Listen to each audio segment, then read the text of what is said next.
আসসালামু আলাইকুম এভরিওয়ান, সবাই কেমন আছো? আলহামদুলিল্লাহ আমি ভালো আছি। আমি সাথী বলছি শরীয়তপুর থেকে। আশা করছি যে যেখান থেকে আমার ভিডিওটা দেখছো আই হোপ সবাই অনেক বেশি ভালো আছো।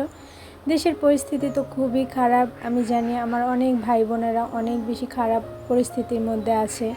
হয়তো বা কেউ জেলে আছে, কেউ অন্য কোনো পরিস্থিতির মধ্যে আছে, কেউ হয়তো বা ঢাকা থেকে দেশে চলে আসছে, এরকমই কিন্তু হইতেছে। কিন্তু আমি সবসময় দোয়া করি আল্লাহ যেন সবাইকে একটু হেফাজতে রাখে আর দেশটা যেন একটু শান্তির দিকে চলে আসে। গলাটা না আজকে 4-5 দিন ধরে এত ব্যথা করতেছে, তো একটু চা বানিয়ে নিলাম। তো চায়ের কালারটা একটু ডিফারেন্ট আসার কারণ হচ্ছে এর মধ্যে আমি একটু লেবু ময় মশলা দিয়ে আর কি বানিয়েছি, হালকা একটু চা পাতা দিয়েছি। এই তো একটু খেয়ে নিলাম। আর অনেকে সবাই কিন্তু আমার ভিডিওতে দেখবা আমার সকালে নাস্তাটা কিন্তু বেশি একটা তোমাদের সাথে শেয়ার করা হয় না। যখন ইহান ছিল না তখন কিন্তু আমি সকালে খিচুড়ি বা রুটি, ডিম পোস্ট এইসব খাইতাম। কিন্তু এখন না ওই রুটি খিচুড়ি টিচুড়ি মানে বাড়তি ঝামেলাটা আর কি আমার করতে ইচ্ছা করে না। দেখা যায় ওকে নিয়ে আমি পারি না, আমারই তো কাজের অভাব নাই, রেগুলার যে কাজগুলা ওইগুলাই আমার বেশ অনেক সময় করতে পারি না। ও মাঝে মধ্যে এত জ্বালায়। তো এই যে মাছগুলো দেখতে পাচ্ছ, এগুলো আমার ভাই ধরে নিয়ে আসছে। ও কোচ দিয়ে ধরেছিল। আর যেহেতু আমাদের গ্রামে খাল বিলে এখন কিন্তু অনেক মাছ পাওয়া যায়, তো এই তো ধরেছিল, তো তাই আমাকে মা দিয়ে পাঠিয়েছে। আজকে তাই এগুলোই রান্না করব। আর এদিকে আমার বাবার গাড়িটা একটু চার্জ দিয়ে নিলাম।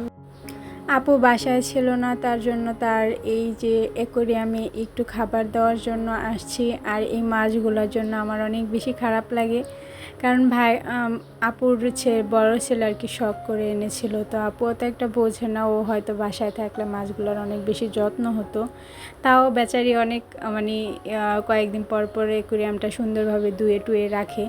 মাছগুলো না মরে গেছে, অনেক সুন্দর সুন্দর মাছ ছিল। তো আপুর দেখা দেখি আমার অনেক শখ জাগছিল যে আমি একটা আনবো। আর আমার ছেলেটা এটার দিকে তাকিয়ে থাকে, তো তখন তো অনেক ছোট ছিল। আর এখন তো সে এইখানে আসতে পারলে যা পায় হাত দিয়ে মানে হাতের কাছে ওইটা ধরেই মেলা বাড়বে, মাছগুলো ধরার জন্য চেষ্টা করবে। এই তো তো বড় না হইতে আর ঘরের মধ্যে ওই রকম কাচের বা কোনো কিছু আর জোড়া যাবে না। আর এদিকে আমি রান্না করতে চলে আসলাম। আর আজকে রান্না করব বেলে মাছ, যেগুলো সকালে আমার মা দিয়ে গিয়েছিল ওইগুলাই। তো মাছ ভাজতে ভাজতে সবার কাছে ছোট্ট একটা রিকোয়েস্ট করে নিতেছি, প্লিজ ভিডিওটা দেখা শুরু করার আগে একটা লাইক দিয়ে ভিডিওটা কন্টিনিউ করবে। আর অনেক আপুরা আমাকে বলো যে তুমি কারোর ভিডিও হয়তো বা দেখো না বা লাইক করো না, কমেন্ট করো না, তার জন্য তোমার ভিডিওর লাইক কমেন্ট কম আসে বা সাবস্ক্রাইব কেটে নেয়। দেখো আপু, সব সময় আমি বলবো না যে আমার চ্যানেলের টোটাল সাবস্ক্রাইবার ধরো 128 জন, তো 128 জন যদি ভিডিও ছাড়া আমি কি সবার ভিডিও দেখতে পারবো? সম্ভব বলো? 10 থেকে 12 জনের ভিডিও দেখতে কিন্তু হিমশিম খেয়ে যায়। ওরকম তো আর সময় পাই না, সংসারের কাজ থাকে, ছোট বাচ্চা আছে।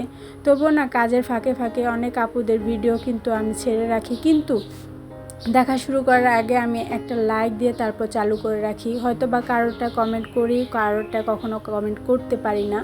কিন্তু এই না যে যারা আমাকে সাপোর্ট করে তাদেরকে আমি একদমই ভিডিও দেখি না, লাইক করি না বা কমেন্ট করি না, তা কিন্তু নয়। তো আসলে এই প্ল্যাটফর্মে দেখা যায় এক হিংসে অহংকার নিয়ে কিন্তু কখনোই চলা যায় না। এখানে আসলে সবার পাশে সবার থাকতে হয়, সবাইকে সবাই সাপোর্ট করতে হয়, তাহলে কিন্তু চলা যায় বা আগানো যায়। আর অনেক আপুরা আছে দেখা যায় কি আসলে অনেক রকম কথা বলে যে আপু আমি তোমার চ্যানেলে নতুন, সাবস্ক্রাইব করে রেখে গেলাম, তুমিও করো। এই জিনিসগুলো তারা একদমই বোঝে না। আসলে এই ইউটিউবে আসলে না, ইউটিউবের অনেকগুলো রুলস অন্তত মাথায় রেখে তারপরে এখানে কাজ করতে আসতে হয়। আর এই কথাগুলোর কারণে সে নিজেও জানে না যে তারও ক্ষতি হচ্ছে, তার পাশাপাশি আমারও ক্ষতি হচ্ছে। আর এই যে দেখতে পাচ্ছ মুরগি, এগুলা আনিয়েছিলাম। আর এইখানে মুরগি বড় হয়ে গিয়েছিল ফার্মে, তো লকডাউনের কারণে বিক্রি করা হয়নি। তো এখন মানে 180 টাকা করে অ্যাভেলেবেল সব সময় মুরগি থাকে, তো এখন 150 টাকা করে আর কি ছেড়ে দিয়েছিল। তো আমি 4 কেজির মতো এনেছি। আর দেখো এই যে ফ্রিজের অবস্থা, আমার ছেলে এটার উপর যে কী পরিমাণ টর্চার করে সেটা বলে বোঝানো যাবে না। ও প্রতিদিন কিছু না কিছু খেয়ে, ভাত হোক যা হোক, একদম ভিক্ষা মাইরা মাইরা এটার উপর রাখবে বা এক একটা দিয়ে বাইরেইব। তো আমি একটু মুছে নিতেছি। আর আমার বাবুটা ঘুমাচ্ছিল, আর ও ঘুম আসলে আমি নিশ্চিন্তে কাজ করতে পারি। আর ও দেখা যায় যখন খেলা করে বা ঘুম আসে না, তখন কিন্তু আমি 1 ঘন্টার কাজ করি 4 ঘন্টায়, এই হয়েছে অবস্থা। তো এই যে দেখো সন্ধ্যার দিকে যখন আমি জানালাটায় পর্দা লাগাইতে গিয়েছিলাম, তখন দেখি বাইরের এই একটা পরিবেশ অসাধারণ। আমি বাইরে যেতে যেতে অনেকটাই ডুবে গেছে। তো এই তো তোমাদের সাথে একটু শেয়ার করলাম। আর আজকে আর বেশি ভিডিওটা বাড়াচ্ছি না, বেশি বড় ভিডিও হলে আমার আপুরা দেখতে চায় না। তো সবাই ভালো থাকবা, সুস্থ থাকবা। আজকে এখানেই রাখছি। আল্লাহ হাফেজ, আসসালামু আলাইকুম।